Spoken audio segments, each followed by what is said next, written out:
राधे राधे दोस्तों, RRB NTPC का 90 days का चैलेंज डे 23 का प्लान लेके मैं आ गई हूँ, जिसमें आपको पीवाईक्यू और टेस्ट रोज़ लगाना है और 8 आवर का ये चैलेंज है। मतलब टेस्ट रोज़ लगाना है, पीवाईक्यू सैटरडे संडे जैसे कि मैं देती हूँ। ये आज मंडे 23 का है, सॉरी डेट 23 का मंडे दिन है। तो हमारा आज फोटो है, game is not over, game is start now.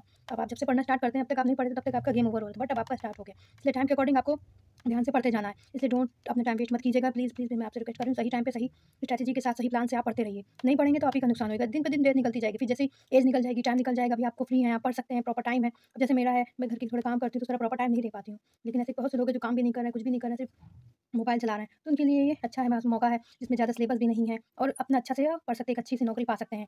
और ये कॉम्पिटिशन भी टफ होता है, बट उतना टफ नहीं होता जितना यूपी पीसीएस पीसीएस ये सब टफ होते हैं। ये उनके अकॉर्डिंग इतना नहीं होता है। तो आज का मेरा मैथ का फिलहाल से सब सिलेबस है। टाइम एंड वर्क पढ़ना, प्रैक्टिस करना है, पीवाईक्यू टेस्ट करना। जिनका रेशियो नहीं कंप्लीट हो पाया, मैंने नेक्स्ट डे उसके पहले रेशियो दिया था, तो इसलिए वो रेशियो की प्रैक्टिस कर सकते हैं, ऐसा कोई नहीं। लेकिन आप जिनका हो गया तो टाइम एंड वर्क करिएगा और रेशियो के टेस्ट करिएगा। जैसे रेशियो के 10 क्वेश्चन लगा दिए, 5 तो ये रहेगा क्योंकि मैंने रिकॉल होता रहेगा। फिर रीजनिंग के लिए मैंने एज दे दिया, इसकी प्रैक्टिस करनी है और टेस्ट करने हैं। फिर जीएस से कंप्यूटर में दूरी, विस्थापन, चाल, वेग, इनकी प्रैक्टिस करनी है।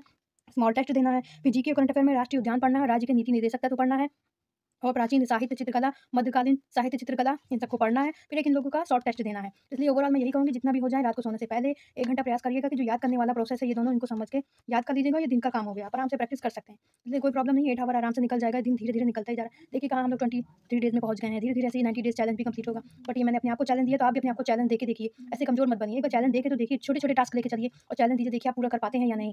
जब तक कि अपने आप पे टेस्ट नहीं करेंगे, अपने आप को प्रूफ नहीं करेंगे, खुद से देखेंगे नहीं कि आपको आता है या नहीं। आप पहले प्रयास तो करिए, एक बार कोशिश तो करिए, टाइम एंड वर्क निकालिए। अभी आप इसके 10 क्वेश्चन लगाएँगे जैसे कर रहे हैं, 10 के 10 गलत होंगे, तो ये मत सोचिए कि मुझसे होगा ही नहीं। 11वीं बार सही होगा, 15वीं बार सही होगा, सही तो होएगा। जब आप प्रैक्टिस करेंगे ही नहीं तो कैसे सही होगा? अब मैं कह दूँ कुछ भी ना पढ़ो, फिर ऐसे एग्ज़ाम निकल जाए, तो ऐसा तो नहीं है। फिर आप कह दो कि अभी 2 डेज़, अभी 3 मंथ्स हैं, 4 मंथ से क्या पढ़ना है, ये वो। नहीं, अभी आप थोड़ा-थोड़ा पढ़ेंगे तभी आपका होगा, क्योंकि कोई ज़रूरी नहीं किसी की तबीयत ठीक नहीं हो या कुछ भी काम पड़ जाए। इसलिए मैं बार-बार कहती हूँ, प्रैक्टिस हमेशा करते रहिए। प्रैक्टिस ही है जो आपको एक ये आगे निकाल सकती है। इसलिए हमेशा पढ़ते रहिए। मेरा टेलीग्राम चैनल का लिंक दिया हुआ है और मुझे सब्सक्राइब कीजिएगा। जल्दी से सब्सक्राइब कर लीजिए चैनल को और मुझे सपोर्ट कीजिए। Thank you. राधे-राधे।